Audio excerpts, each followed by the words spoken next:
Hey everybody, welcome to the weekly Magic News Update for May 28th, 2017. It's been a couple of weeks since we did this. The 1 week there was just nothing happened at all. I couldn't even put together fluff news, just dead week. And then of course last week I was away in New York for the weekend, but this week stuff happened. Boy did stuff happen. Let's jump on in. Up first, let's do some fun stuff. Let's do some fluffy stuff. Jerry Thompson, the most recent Pro Tour winner, Pro Tour Amonkhet champion, is auctioning off a whole bunch of stuff. He's using his newfound high profile to do a whole bunch of auctions for Planned Parenthood. There's some very cool things up, but perhaps the coolest is the Pro Tour trophy itself, currently going for $4,650 American, with about 10 hours left. This is absolutely a one-of-a-kind piece of Magic memorabilia, with all of the proceeds going to a fantastic cause. So definitely go check out the auctions if you want to get a bit of Magic history. Up next, a few weeks ago, I reported on HasCon, Hasbro's very first convention, and its tickets are on sale now, including the package that we would all be interested in, the Magic Fan package. For $600 US plus Rhode Island taxes, you get access for all 3 days and all of the regular HasCon stuff, including panels and meet and greets and cosplay contests and more. And then for the Magic-related programming, you get 2 iconic Masters events. I still can't quite find out if those are draft or sealed or what. You get access to the Magic 25th anniversary party, which includes some panels, some Ixalan preview cards, and of course, birthday cake. You get a goodie bag with packs and merchandise and sleeves and stuff. You get access to an autograph session with WotC's staff, including Mark Rosewater, as well as some Magic artists. You get access to Magic panels, a few VIP lounge access dealies, and some other stuff. This sounds amazing, and I will be absolutely glued to the coverage of this, but I won't be able to make it this year. If it's cool enough, and if they do it again, I might add it to my list for next year. It sounds like it's going to be really cool. I'm also super interested because the Magic package gets you 3 silver-bordered HasCon mashup cards. These are going to be Magic cards. They're going to be silver-bordered, so legal nowhere other than, super casual, your play group lets you play with them. Mashup cards of Hasbro brands. I fully assume that we're going to get a Transformers Magic card, a My Little Pony Magic card would be my guess. And the third one? I don't know. Maybe some board game? Maybe like a Monopoly card or something? Very cool. A little bit of Magic memorabilia that's going to only come from HasCon. So very cool. If you're planning to head to this, let me know for sure.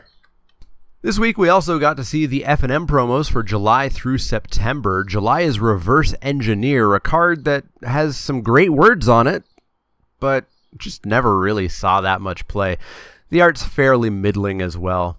This is kind of the F&M promo that we're used to. A prize that I like. I actually like getting the F&M promos regardless of what they are. But of course, I'm not over the moon for a Reverse Engineer. Renegade Rallier comes to us in August with art that I think I straight up dislike. The art just looks really flat and really inconsistent with most Magic art. But it's a card that's seeing some mild modern play. The regular foil is $8 and sold out at Star City Games. So this is probably at least a good little value pickup if you win it. It's definitely, worth probably a couple of packs when you win this at an F&M. And then you've probably already heard about this one. You've probably already heard about the real value, the card that's going to completely demolish stores as they become filled to capacity every Friday in September.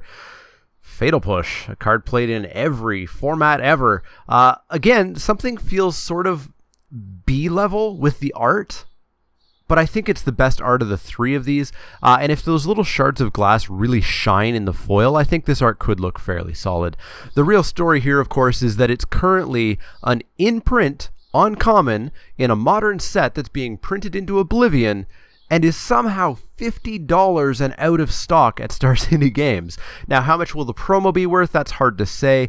I think F&M promos are more common than a pack foil because, of course, every store is getting, 12, 24, 30 of these in the, world. So I think these are a little bit more common. So I don't think they will keep the $50 price, but I think they'll still be worth a fair bit. And winning these as your prize for F&M plus whatever the regular prizes is going to be very nice. I'm very excited for this in September, especially locally, because September is a 5 F&M month and includes a pre-release and a release. So that means that locally at my Magic store, we're going to have 3 Hour of Devastation drafts for these. We're going to have 1 Chaos draft because we do a Chaos draft the night before pre-releases.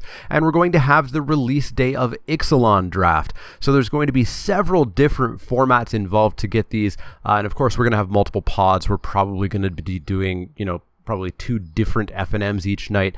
There's going to be a lot of these being handed out at my local store, I think, and I'm hoping that I at least get my hands on 1 for Cube, and a playset would be nice. More Magic Cards news. The Commander 2017, the 4-deck tribal-based entry into the annual series, is coming out on August 25th, but it looks like somebody got their hands on one of the decks, or at least some of the new cards from one of the decks. 5 legendaries, all dragon-related, and a couple 5-colored entries at that, seem to confirm one of my guesses that one of the decks will be a 5-colored dragon deck. We got Taigem, Ojutai Master, Ramos Dragon Engine, Okagachi, Vengeful Kami, and the Dragon, and Wasitora Nakoru Queen. These cards look quite cool, and I always look forward to the Commander releases, even though I'm not a big Commander player myself. I significantly prefer 1v1 Commander, which I know a lot of people consider not to be true Commander. In fact, one of the 2 non-precon decks that I have built is a Scion of the Dragon deck, and this deck will obviously have some stuff to go into that. So I'm excited to continue seeing Commander 2017 spoilers.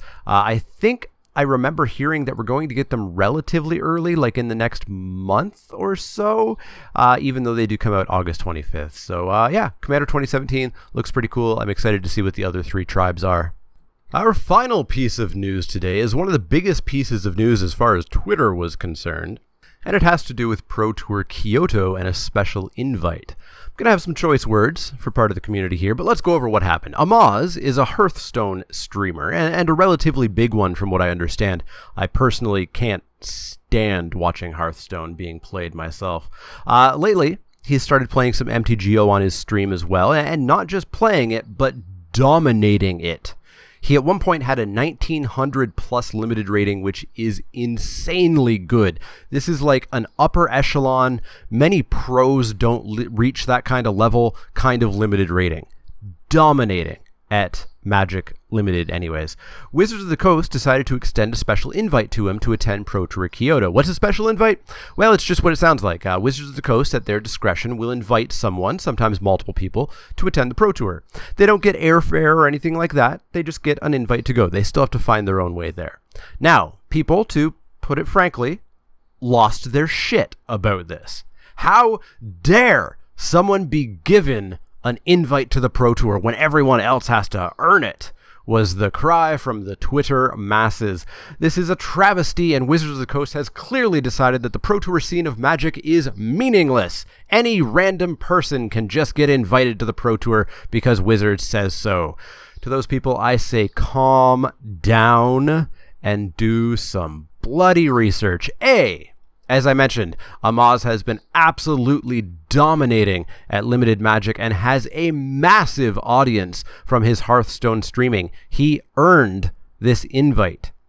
He wasn't walking in Renton, Washington, by the WotC headquarters and somebody threw a bunched up piece of paper with an invite on it and it hit him. He earned this invite. He put in the work. B, this isn't new. This isn't even slightly new. Do you want to know the last time that Wizards gave a special invite to the Pro Tour?